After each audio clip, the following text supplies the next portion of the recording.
Assalamualaikum warahmatullahi wabarakatuh. Selamat datang di channel Kulub Mantang. Pada kesempatan kali ini kita akan mengunjungi pondok pesantren Tarbiyatun Nasyiin yang terletak di Desa Pacul Goang, Kecamatan Diwek, Kabupaten Jombang.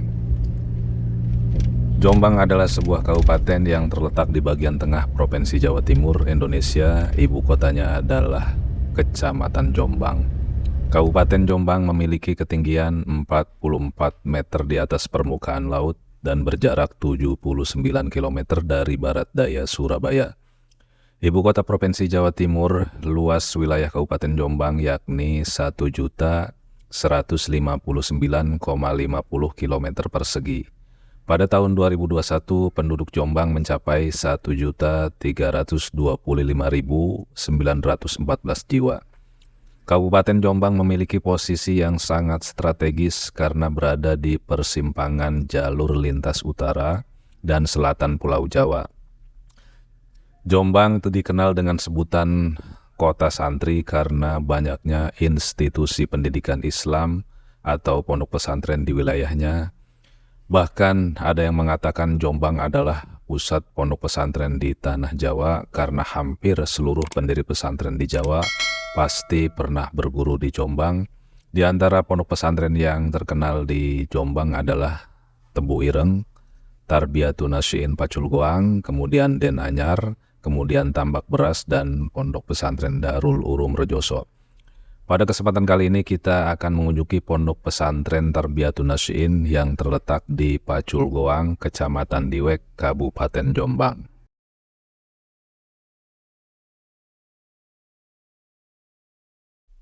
Pondok pesantren Tarbiyatun Nasyiin Pacul Goang terbilang salah satu pondok tertua di daerah Jombang.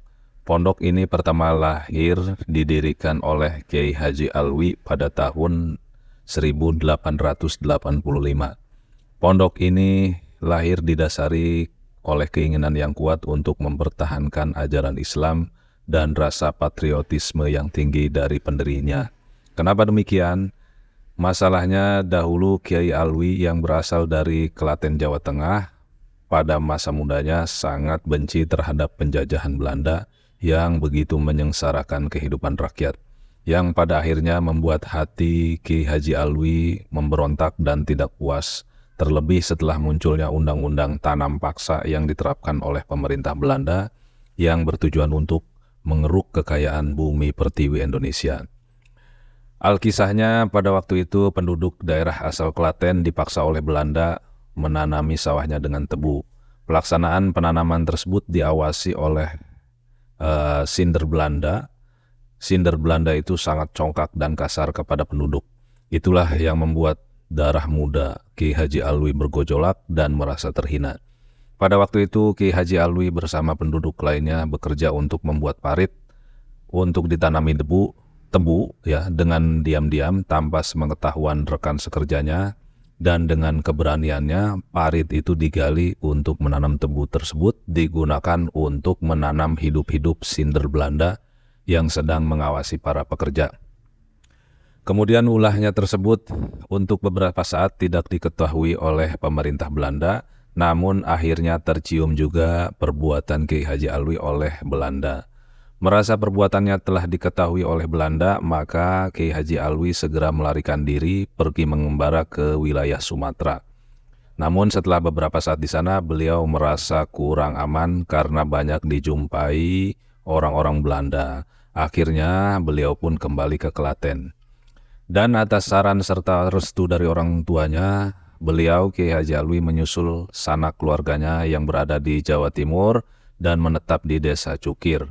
Pada waktu itu Cukir sudah berdiri pabrik gula milik Belanda. Kemudian beliau merasa kurang aman berada di Cukir. Akhirnya beliau pindah ke Pacul Goang yang berjarak 2 km dari Cukir. Bermula dari situlah pondok pesantren Tarbiyatun Nasyiin lahir dan berkembang. Pondok pesantren Tarbiyatun Nasyiin bermula dari pengajian yang dimulai di musola kecil. Beliau mulai berdakwah kepada para penduduk desa tersebut untuk diajari pelajaran agama Islam dengan tekun dan telaten. Di dalam mengajarkan ilmu agama, Kiai Haji Alwi mengutamakan kitab-kitab fikih. Di samping itu beliau juga mengajarkan ilmu tasawuf, keteladanan, dan keprawiraan dan kebangsaan kepada santri. Karena waktu itu masih dalam keadaan terjajah oleh pemerintah Belanda. Sikap anti kolonial Belanda pada diri beliau tetap tertanam sehingga setiap kesempatan di sela-sela pengajiannya, beliau selalu menyampaikan sikap anti kolonial pada santri-santrinya. Rupanya dauh seorang kiai yang luas dan tertanam di lubuk hati para santrinya, sehingga pada waktu Belanda membagi-bagi sawah gogolan pada rakyat, semua santri dan penduduk Pacul Goang tidak ada yang mau menerimanya karena sikap antisipasi kepada Belanda.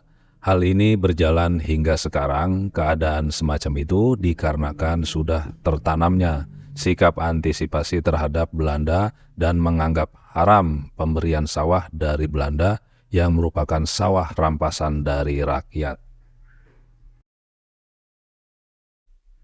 Kemudian sepeninggal Kiai Haji Alwi pada tahun 1911 Masehi, kedudukan beliau digantikan oleh Kiai Haji Anwar, putra beliau. Kiai Haji Anwar satu periode dengan Kiai Haji Hasyim Asy'ari Tebu Ireng. Beliau dan Kiai Haji Hasyim Asy'ari adalah teman dekat ketika sama-sama mondok di Hadratus Syekh Kiai Haji Holil Bangkalan Madura.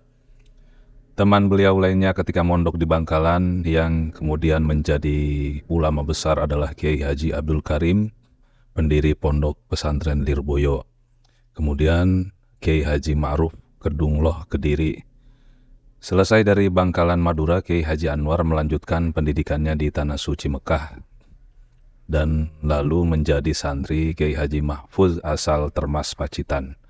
Ulama-ulama besar yang menjadi guru beliau di Tanah Suci adalah di antaranya Syekh Nawawi Al-Bantani, yaitu ulama besar yang berasal dari Banten yang bermukim di Mekah. Kemudian Syekh Mahfuz At-Tirmizi, yaitu ulama besar yang berasal dari Termas, Jawa Timur. Kemudian Syekh Khotib Al-Minangkabawi, yaitu ulama besar yang berasal dari Minangkabau yang bermukim di Mekah.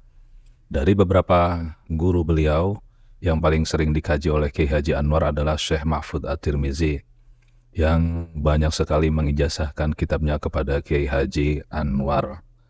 Dalam mengasuh para santrinya, Kiai Haji Anwar menjalin hubungan erat dengan Kiai Haji Hasyim Asy'ari. Hal ini ditandai dengan adanya pertukaran santri yang mengaji pada dua kiai tersebut.